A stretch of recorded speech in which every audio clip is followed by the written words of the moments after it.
예,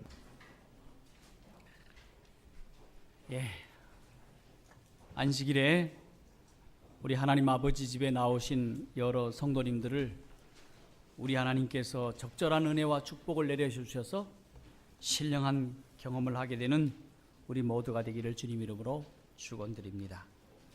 오늘은 여러분들과 함께 제가 이 교회에 4, 5년 전에 와서 말씀을 드린 왜 품성인가에 대한 말씀으로 다시 한번 거듭 말씀드리고 그때보다 더 자세한 말씀을 드리려고 이 자리에 섰습니다. 우리 다 함께 베드로후서 1장 3절로 8절의 말씀을 봉독하겠습니다. 다 함께 베드로후서 1장 3절로부터 8절의 말씀입니다. 베드로후서 1장 3절로 8절입니다. 먼저 3절을 제가 읽고요, 여러분께서는 홀수절들을 읽어주시기 바랍니다. 그의 신기한 능력으로 생명과 경건에 속한 모든 것을 우리에게 주셨으니 이는 자기의 영광과 덕으로서 우리를 부르신 자를 알므로 말미암음이라. 시작. 이로써 보배롭고 지극히 큰 약속을 우리에게 주사 이 약속으로 말미암아 너희로 정욕을 인하여 세상에서 썩어질 것을 피하여 신의 성품에 참여하는 자가 되게 하려 하셨으니 이러므로 너희가 더욱 힘써 너희 믿음의 덕의 지식을, 지식의 절제를, 절제의 인내를, 인내의 경건을, 경건의 형제 우애를, 형제 우애의 사랑을 공급하라. 이런 것이 너희에게 있어 흡족한즉 너희로 우리 주 예수 그리스도를 알기에 게으르지 않고 열매 없는 자가 되지 않게 하려 하오니와. 사랑하는 성도 여러분, 열매가 있는 자가 되기를 주님 이름으로 간절히 축원합니다. 성도 여러분, 인성교육 품성 변화가 경쟁이다 하는 말씀 들어보셨습니까? 여러분 들어보셨습니까? 여러분, 우리가 조금만 강남에 나가면 대치동이라고 하는 곳에는 세상에 돈이 많은 엄마들이 다 모여와가지고 그곳에서 사랑하는 자녀들을 열심히 가르쳐서 특목고 보내고 서울대학 보내서 좋은 직장에 들어가도록 엄마들이 얼마나 난리인지 모릅니다. 성남 사시는 분들은 좀 부럽습니까? 부러워할 것 없습니다. 이렇게 교육을 시켜놨는데 이들의 결과가 어떻게 되었을까? 관찰하는 사람이 있었는데 이번에 서울시 교육감이 당선된 문용린 씨입니다. 이분이 서울대학에서 학생들을 40년간 가리키고 이 대치동 교육을 받은 아이들의 결과가 어떤 것인가를 살펴보았다고 했습니다. 그래 아주 놀라운 사실이 발견되었는데 대치동식 교육을 받았던 아이들 가운데서 꽤 많은 부류의 아이들이 사회 부적응자가 되어서 사회에서 쓸모없는 사람으로 낙인이 찍게 되었다. 여러분, 공부를 잘 시켜서 스펙도 쌓고 성적도 좋고 좋은 대학 나오고 외국 유학도 갔다 오고 영어도 잘하고 토플도 높고 뭐도 높았는데 결국에 있어서 이 아이가 무엇 때문에? 인성 때문에, 품성 때문에 여러분 그 교육의 수많은 결과가 물거품이 되었다고 하는 슬픈 사실인 것입니다. 여러분, 공부만이 유일의 길로 알고 공부만 해라 라고 했는데 이 아이들은 억울하기 짝이 없는 것이 아니겠습니까? 무엇을 가르쳤어야 되는 겁니까? 인성을 가르쳐야 된다고 하는 사실입니다. 그런데 이렇게 인성교육 받지 못한 우리 한국의 지성들이 많이 있습니다. 그런데 이 지성이라고 하는 사람들이 방황하고 있다고 하는 것입니다. 여러분, OECD 국가 가운데서 세계 최고의 자살률이 어느 나라에 있어요? 대한민국에 있어요. 하루 몇 명씩 자살하는지 아세요? 37명씩 오늘도 자살하고 있습니다. 여러분, 방황의 끝이 무엇입니까? 마지막 방황의 선택이 바로 자살인데, 대한민국의 지성들이 여러분 자살을 하고 있어요. 슬픈 일입니다마는 노무현 대통령으로부터 시작을 해서 유명한 연예인들이 자살을 합니다. 운동선수가 자살을 합니다. 그리고 평범한 사람에 이르기까지 저 한강다리 가장 아름다운 곳에서 뛰어내린다고 하는 사실. 강원도 저 아름다운 땅, 아름다운 곳에 가가지고 죽음으로 마감하는 그런 사람들을 보게 됩니다. 제가 원주 살 때가 조금만 넘어가면 행성이 있는데 그곳에서 왜 그렇게 죽으러 오는 사람이 많은지. 여러분, 이렇게 사람들이 이렇게 방황하고 있다고 하는 사실입니다. 왜 그런가? 여러분, 많이 배웠기 때문이 아닙니다. 많이 가졌기 때문입니다. 여러분, 우리가 진정한 가치를 찾지 못했고 그 가치를 누리지 못했기 때문에 영원한 축복 속에 살지 못함으로 사람들이 이와 같은 것을 선택하였다고 하는 것입니다. 여러분, 이것을 가르쳐줄 이 시대의 교사가 없습니까? 이것을 가르쳐줄 진정한 교회가 없습니까? 여러분, 이 시대의 교회가 얼마나 많았습니까? 골목마다 한번 세워보십시오. 적어도 적은 골목에도 6개씩 교회는 다 있습니다. 밤만 되면 이 교회 십자가가 우리의 가는 길을 훤하게 비춰주고 있지만 진정이 방황하고 있는 이 세상 사람들에게 진정한 빛이 되었습니까?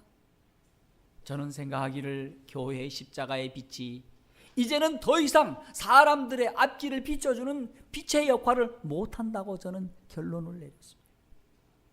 여러분, 이제는 제7일 안식일 예수 재림교회 주신 이 놀랍고 고귀한 참으로 참빈 예언의 말씀, 예언의 신의 말씀이 빛이 될 시대가 왔다고 하는 사실입니다.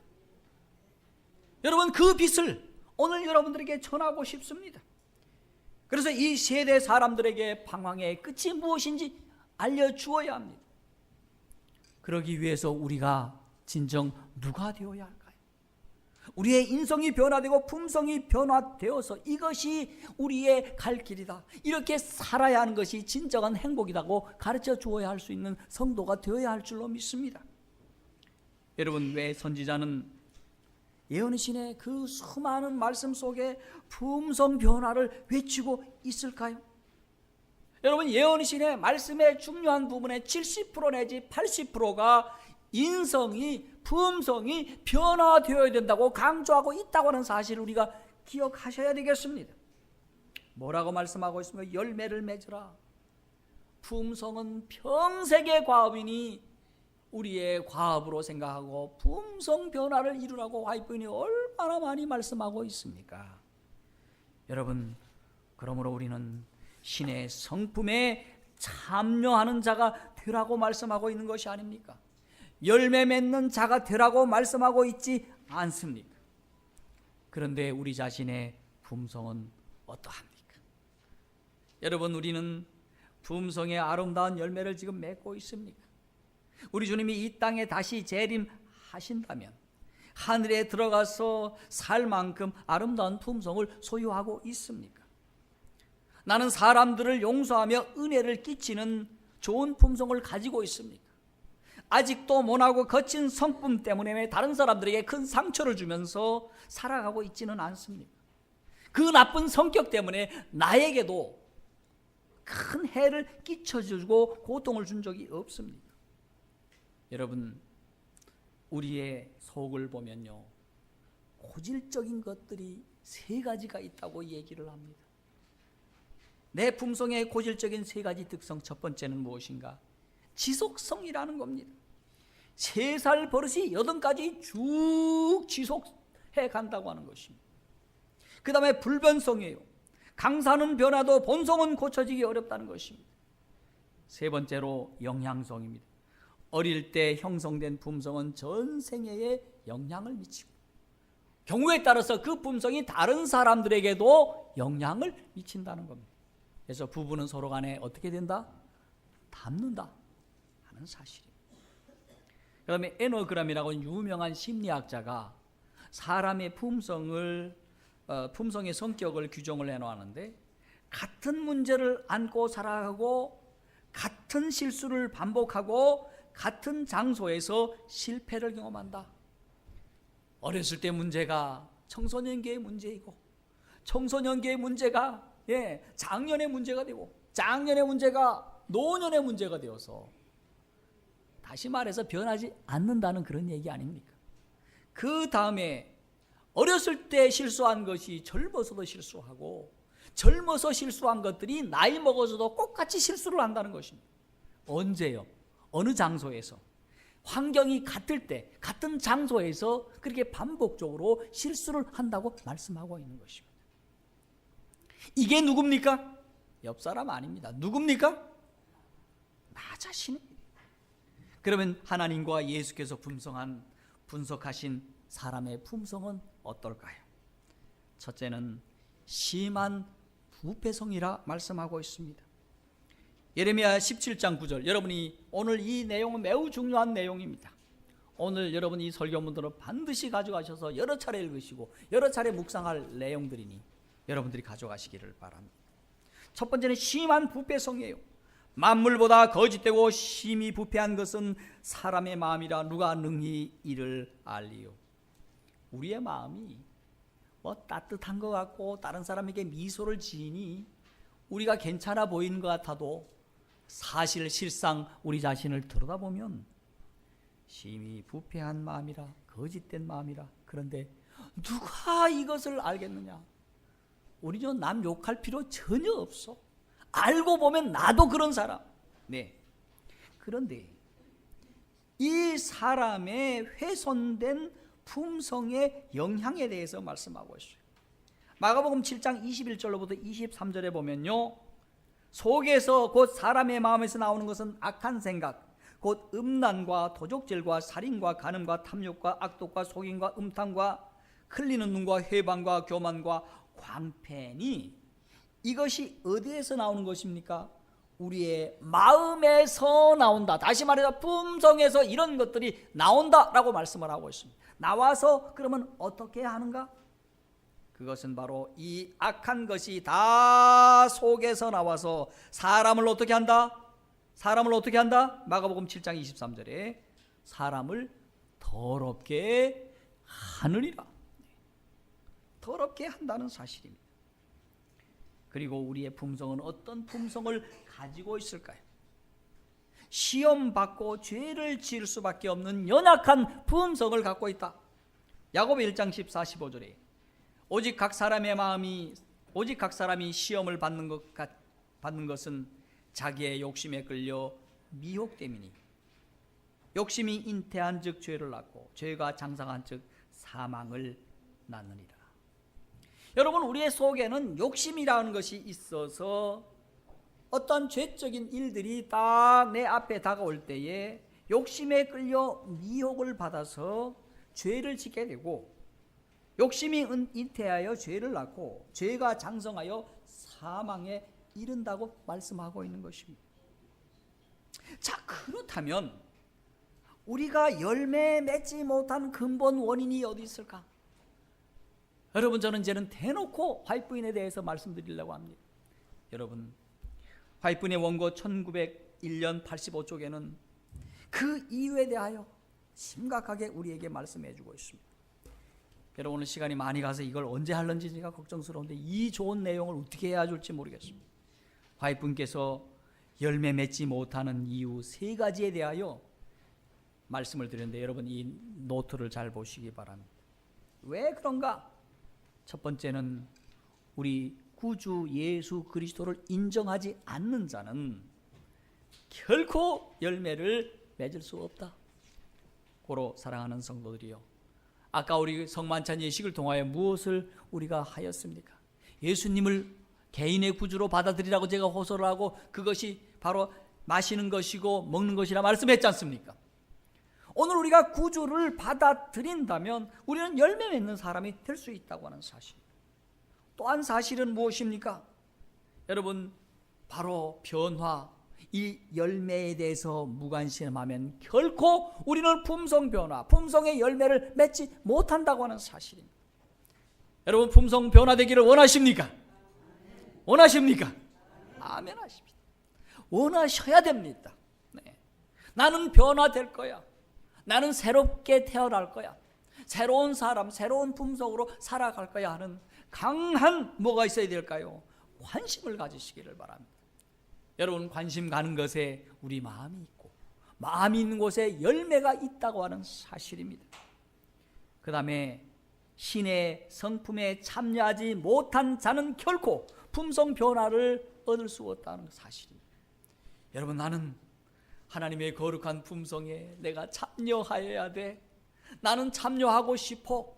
이런 믿음을 가지실 때 우리는 하나님의 아름다운 품성으로 꼴짓게 될 줄로 믿습니다. 여러분, 우리의 품성의 현주소가 어디 있을까요? 오늘 여러분들에게 한 20분 정도 더 말씀을 드리겠습니다. 왜냐하면 오늘 성만청과 우리 세종 예식을 통해서 한 20분간 더 지났기 때문입니다. 그러면 품성 변화는 왜 필요할까? 여러분, 아주 놀라운 사실을 예수님이 말씀하셨어요. 요한복음 15장 1절로 6절에 귀한 말씀이 있는데, 오늘 이 말씀을 여러분들 이 노트를 받으셨으니까 노트를 잘 봐주시기를 바랍니다. 자, 1절과 2절의 말씀을 보겠습니다. 요한복음 15장 1, 2절에 내가 참 포도나무요 내 아버지는 그 농부라. 무릇 내게 있어 과실을 맺지 아니하는 가지는 아버지께서 이를 제하여 버리시고 무릇 과실을 맺는 가지는 더 과실을 맺게 하려 하여 이를 깨끗게 하시느니라. 여러분, 오늘 1절과 2절에 엄청난 진리가 담겨 있습니다. 무엇입니까? 여러분, 품성 변화, 다시 말해서 첫 번째로는 열매를 맺지 못하는 가지는 아버지께서 어떻게 하시겠다? 제하여 버리겠다라고 말씀하고 있습니다. 다시 말해서 우리 주님이 오시는 날까지 사실은 둡니다. 그러나 주님이 오셨을 때 열매가 없으면 심판하실 것을 말씀하고 있습니다. 여러분, 우리가 이 땅에서 온갖 죄를 짓고 그 죄 있는 채로 하늘에 들어간다면, 그 품속으로 하늘에 들어간다면 하늘에서 살 수 있을까요? 살 수 있을까요? 없을까요? 있을까요? 그곳에는 내가 죄 짓고 싶어서 하늘에는 살 수 없어. 하늘 가면요, 문이 다 열려 있어. 하늘 가면 자물쇠가 없을 것입니다. 하늘 가면 귀중품이 어마어마하게 많아. 그러니 훔치고 싶지요?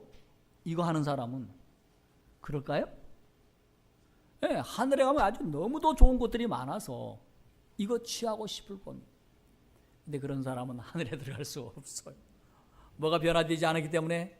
품성이 변화되지 아니했기 때문에 그렇습니다. 그 다음 놀라운 사실은 과실을 맺으면 더 맺히게 할 것이라 그렇게 말씀하고 있어요.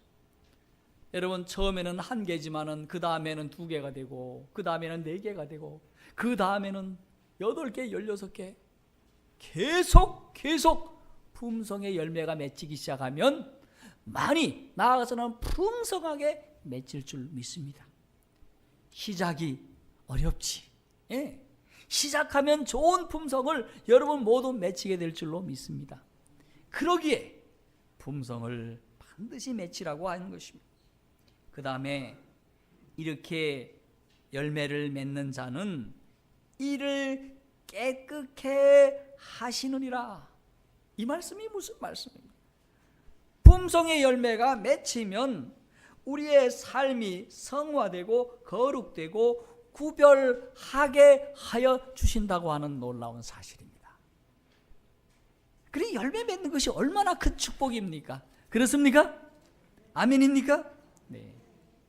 그리고 예수님께서도 이 요한복음 15장 8절과 마태복음 5장 16절에 엄중하게 말씀합니다. 요한복음 5장 8절에 보니 너희가 과실을 많이 맺으면 내 아버지께서 영광을 받으실 것이요 너희가 내 제자가 되리라. 여러분, 이 열매를 통하여 우리 하나님이 영광을 받으시겠다 말씀하시고 열매를 통하여 예수님의 제자가 될 것을 말씀하고 있습니다. 여러분, 돌아오는 2월부터 우린 제자 교육에 들어갑니다. 여러분 모두가 다 참석할 수 있습니다. 예, 여러분 신청하시는 분들에게는 다 제자 교육을 시작하겠습니다. 근데 제자 교육의 필수가 무엇일까요? 품성의 변화입니다. 아멘입니까? 그 자가 진정한 제자이기 때문에 그런 것입니다. 자, 그러므로 품성 변화는 이 열매 맺힘은 특성상 세상 사람들에게 드러날 수밖에 없어요. 왜냐하면 그것은 선한 과모력이고 아름다운 빛과 향기이기 때문에 그렇습니다. 그 사람의 삶의 열매, 착한 향실이 드러날 수밖에 없다는 것입니다. 예수께서는 그 결과가 하나님께 영광을 돌리게 되고 예수님의 진정한 제자가 된다고 선언을 하셨습니다. 여러분, 우리 주님이 또 비슷한 말씀으로 요한복음 15장 16절로부터 17절의 말씀을 했는데 너희가 나를 택한 것이 아니요 내가 너희를 택하여 세웠다. 그 택하여 세운 이유가 뭔가? 이는 너희로 가서 무엇을 맺게 하려 함이라? 과실을 맺게 하고 또 너희 과실이 항상 어떻게? 있게 하여. 중요한 사실이 또 나와요. 내 이름으로 아버지께 무엇을 구하든지 다 받게 하려 함이라. 나아가서 뭡니까? 내가 이것을 너희에게 명함은 너희로 서로 사랑하게 하려 함이라. 여러분, 열매 맺는 것을 통해서 예수께서 제자로 세우기 위한 세 가지 이유가 있어요. 세 가지 이유 뭘까? 열매를 지속적으로 맺게 하기 위하여 우리를 무엇으로 세웠다? 제자로 택하여 세우셨다고 말씀하고 있습니다. 여러분, 이 제자가 되기를 원하십니까? 열매 맺는 제자 되기를 원하십니까? 되셔야 됩니다. 그래서 진정한 열매, 진정한 변화를 경험해야 됩니다. 그 사람은 어떤 축복이 있을까요? 지속적으로 우리 주님의 이름으로 기도하면 무엇이든지 다 받게 하실 것이라. 우리가 변화가 되면 하나님께 기도하는 기도들이 다 응답되게 될 줄로 믿습니다. 아멘입니까? 예, 그와 같은 기도가 응답하게 되기를 바랍니다. 나아가서는요, 우리가 서로 사랑하는 사람으로, 서로 사랑할 수 있는 사람으로 변화되게 해주시겠다 약속하고 있습니다. 그런데 만약에 말입니다, 우리가 품성의 변화가 없고 열매가 없다면 어떤 결과가 있을까요? 여러분, 1901년도 원고 85쪽에는 참 중요한 사실 5가지 말씀을 하고 있어요. 여러분, 우리가 열매가 없으면 흑암의 권세가 우리를 점령할 것이라고 말씀하고 있어요. 나의 마음을 점령하고요, 나의 애정이 점령당하고요, 나의 봉사까지도 점령당한다는 사실입니다. 여러분, 여러분의 마음이 점령당하기를 원하십니까? 그러면 안 됩니다. 컨트롤 타워가 어떻게 되는 겁니까? 망가지는 거예요. 열매가 없으면 나의 애정, 내가 사랑하는 것이 점령당하죠. 엉뚱한 걸 사랑하게 된다는 것입니다. 그 다음에 내가 하는 봉사도 엉뚱한 봉사를 하게 된다는 사실이에요. 이렇게 살아서 되겠습니까? 아니죠. 여러분, 그 다음에 세상에 속할 것이라. 내가 하나님의 자녀라고 얘기는 하지만은 우리가 변화가 없고 열매가 없다면 세상에 속한 자녀가 될 것이다.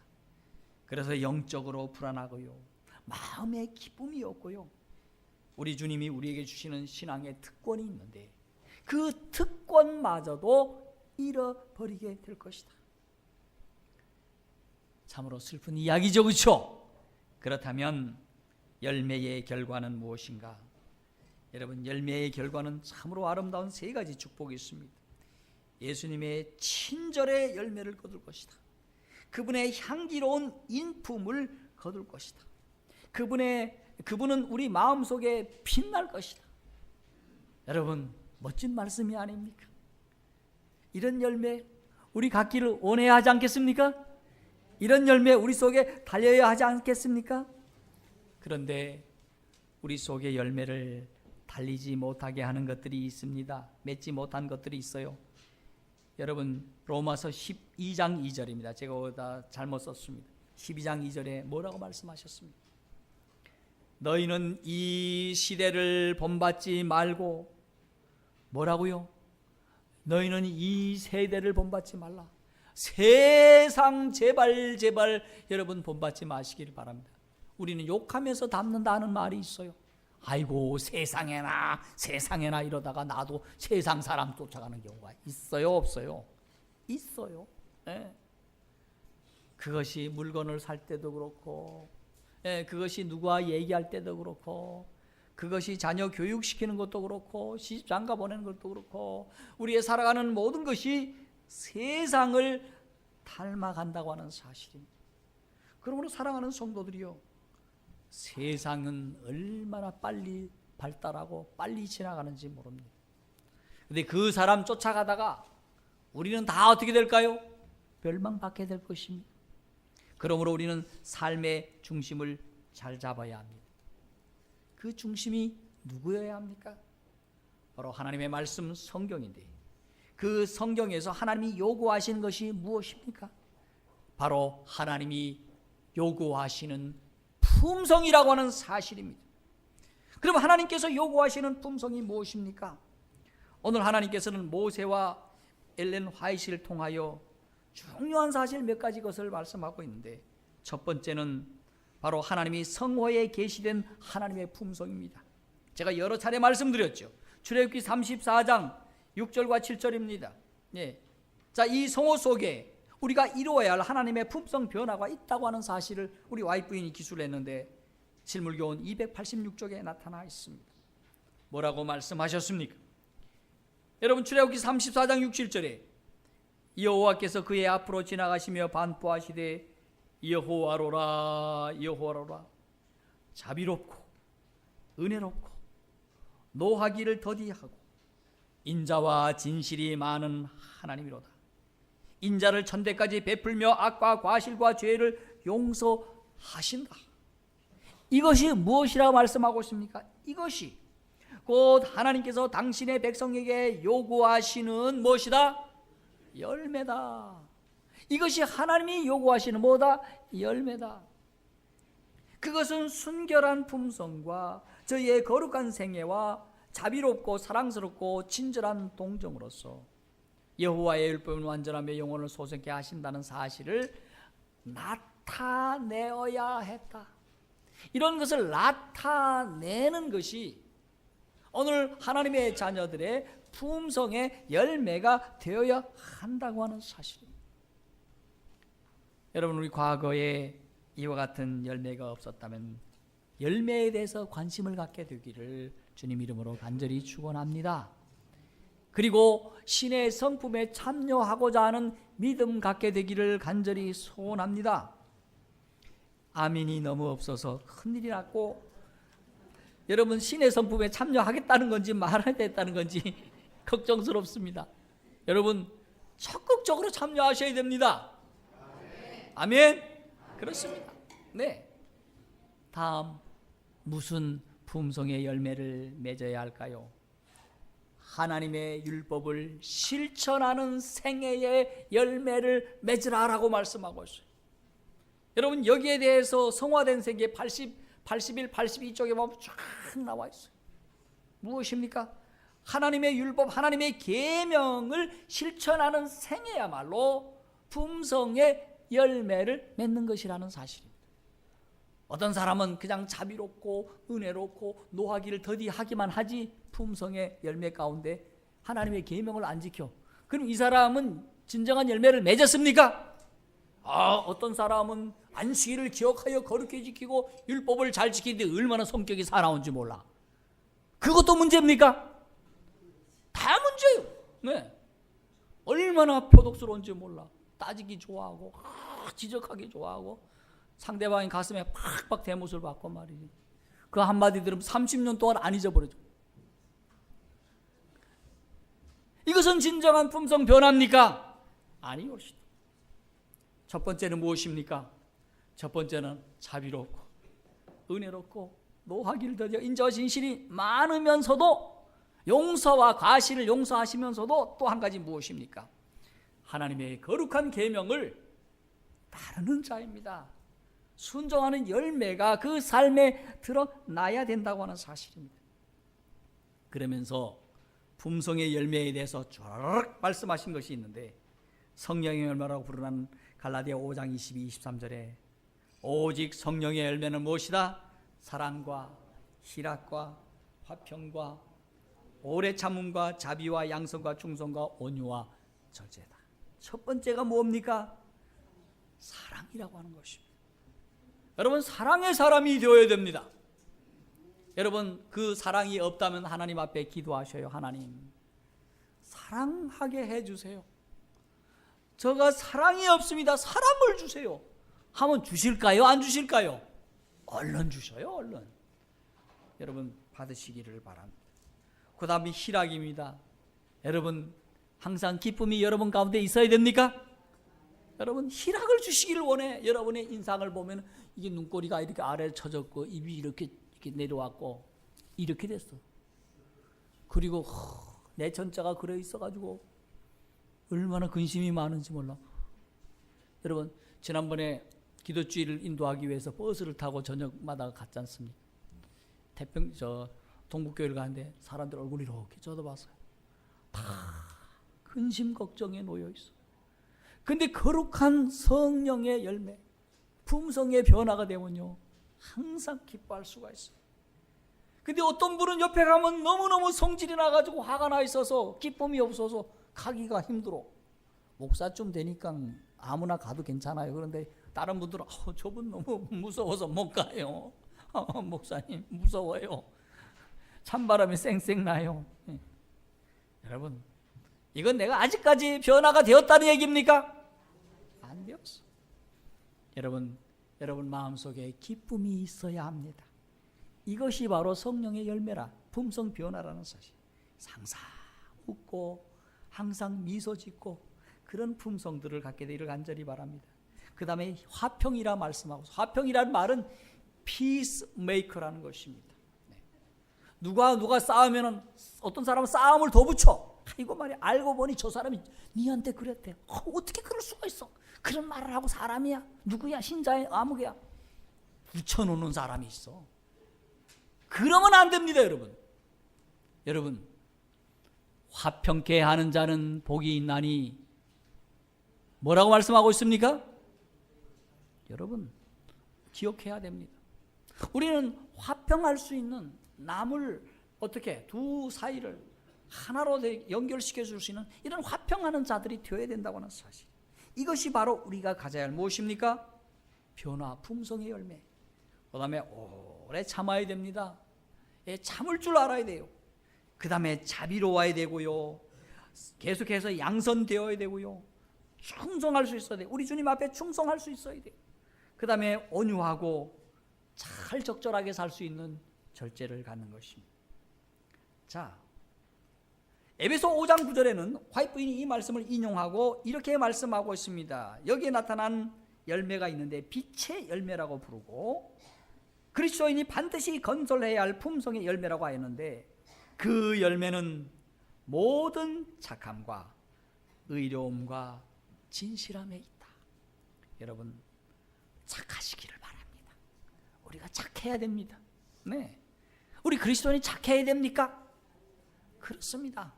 아유, 아무개는 참 착해. 이리 봐도 착하고 저리 봐도 착해. 이렇게 착하시기를 바랍니다. 그 다음에 의로우시고요, 진실하시기를 바랍니다. 그 다음에 종로의 계단 82쪽에는 서로 사랑합니다, 그렇게 말씀하고 있습니다. 그리스도께서 우리를 서로 사랑하신 것처럼 서로 사랑하라고 분부를 받았다고 말씀하고 있습니다. 성도들이 우리가 사랑합시다. 사랑하는 것이 사는 길이라고 제가 말씀을 드렸습니다. 하나님을 사랑하는 길, 하나님의 계명을 사랑하는 길, 하나님의 백성을 사랑하는 길, 하나님의 말씀을 사랑하는 길, 이것이 내가 사는 길입니다. 여러분, 우리 가정에도 마찬가지요. 내 자식, 내 부모, 내 형제, 내 아내, 내 남편을 사랑하는 것이 사는 길입니다. 여러분, 정로의 계단 82쪽에서는 우리가 그리스도를 사랑한다면 생애와 품성이 그리스도를 닮는 이들을 사랑하게 될 것이다. 여러분, 변화되기를 바란다면 우리의 품성이 변화될 줄로 믿습니다. 이 모든 열매에 대해서 딱 한마디로, 목사님 얘기가 너무 길어요. 딱 한마디로 뭐라고 하면은 변화되었다라고 말할 수 있을까? 그것은 바로 그리스도의 모본을 따라가는 자라고 말할 수 있을 것입니다. 정로의 계단 80쪽에 그렇게 말씀을 하고 있어요. 자, 많은 사람은 우리 구주께서 사셨던 생애를 피한다. 그분의 모본을 따르고 선한 일의 열매를 맺으며 하나님께서 그들이 더욱 좋은 열매를 맺도록 가지를 치시는 일을 끈기 있게 견디는 것은 너무도 큰 희생을 치르는 것이라고 생각한다. 그러나 그리스도인이 자신을 그리스도 손안에 있는 미천한 도구로만 생각하고 하나님께서 약속하신 도움에 의존하면서 모든 의무를 성실하게 수행하려고 노력한다면 그리스도의 멍에를 지는 일이 쉬운 일임을 알게 될 것이며 그리스도를 위한 짐을 지게 될 것이고 그에게 빛을 발하게 될 것, 그들에게 빛을 발하게 될 것이다. 그는 담대하고 확신있는 태도로 나의 의뢰한 자를 내가 알고 또한 나의 의탁한 것을 그날까지 저가 능히 지키실 줄을 확신한다. 바로 그리스도의 모본을 따르는 자가 진정한 품성에 변화된 자라는 사실. 그러면 여러분이 묻습니다. 어떻게 하면 품성의 변화가 될까요? 말씀이 좋고 보니 말씀이 놀래고 그 말씀을 보니 이런 말이 나오지. 영어로서는 how, 어떻게? 여러분, 오늘 네 가지의 중요한 사실에 대해서 말씀을 드리고 말씀을 마칠까 합니다. 여기 그 베드로 후서 1장 3절과 4절 다시 한번 읽겠습니다. 우리 아까 읽었죠? 자, 베드로 후서 1장 3절과 4절의 말씀입니다. 시작. 그의 신기한 능력으로 생명과 경건에 속한 모든 것을 우리에게 주셨으니 이는 자기의 영광과 덕으로서 우리를 부르신 자를 알므로 말미암 이로써 그 보배롭고 지극히 큰 약속을 우리에게 주사 이 약속으로 말미암아 너희로 정욕을 인하여 세상에서 썩어질 것을 피하여 신의 성품에 참여하는 자가 되게 하려 하셨으니. 오늘 베드로가 제안하는 품성 변화의 방법 네 가지의 말씀이 나오는데 이 말씀에는 네 가지의 동사가 있습니다. 다시 말해서 여러분들이 네 가지의 동사를 취하여 그렇게 행동하라고 하는 것입니다. 첫 번째는 무엇입니까? 받으라. 두 번째는 무엇입니까? 알라. 세 번째는 무엇이라? 피하라. 네 번째는 무엇입니까? 참여하라. 이렇게 말씀을 하라. 첫째는 무엇입니까? 받으라. 여러분, 부르신 자로부터 우리에게 모든 것을 뭐하였으니? 주셨으니 이렇게 말씀하고 있어요. 여러분, 우리 말에 이런 말이 있죠. 줘도 못 먹나? 하나님께서 우리에게 경건의 열매, 품성의 열매를 이미 주셨다라고 말씀하고 있어요. 근데 이미 우리 오래전에 이런 품성의 열매가 맺혔어야 되는데 아직까지 맺히지 않았는데 그 이유가 무엇인가? 주신 것을 뭐하지 못했다? 받지 못했다고 하는 것입니다. 그러므로 여러분, 우리 주님이 주시고자 원하십니다. 오늘 또 주시길 원하고 내일 또 주시길 원합니다. 품성의 변화를 여러분 받게 되기를 간절히 바랍니다. 두 번째는 알라라고 말씀하고 있어요. 부르신 자를 알므로 말미암이라라고 말씀하고 있는데 부르신 자를 알라고 하는 말입니다. 여러분, 우리 하나님을 알아야 됩니까? 하나님의 품성을 알아야 됩니까? 열매를 알아야 됩니까? 알아야 됩니다. 알아야 면장합니다. 네.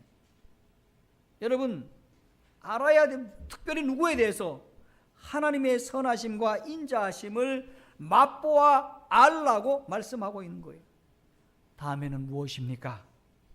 정욕으로 인하여 세상에서 썩어질 것을 피하여라고 말씀하는데, 피하라는 것입니다. 여러분, 피하십시오. 여러분, 비를 피해야 되고 이 세상의 소나기를 피해야 되는데 무엇을 피할까요?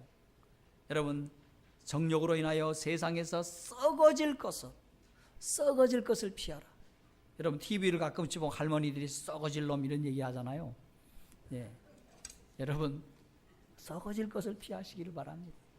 맨 마지막에 무엇이라 말씀하고 있습니까? 신의 성품에 뭐하라? 어떻게 하라? 참여하라. 참여하라. 여러분, 좋은 품성에 참여하시기를 바랍니다.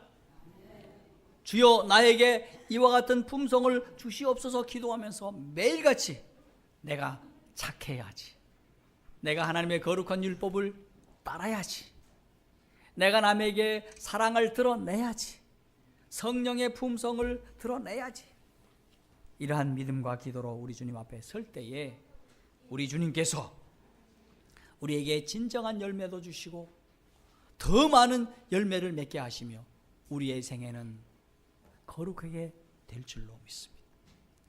이런 품성 받기를 원하십니까? 여러분, 고대하시고 기대하시고 그리고 기도하시면서 이러한 품성으로 하여 우리 하나님께 영광이 되고 우리 모두에게 큰 기쁨이 되는, 그리해서 하나님의 거룩하신 뜻을 이루는 여러분과 우리 모두가 되기를 간절히 바라면서 말씀을 마치겠습니다.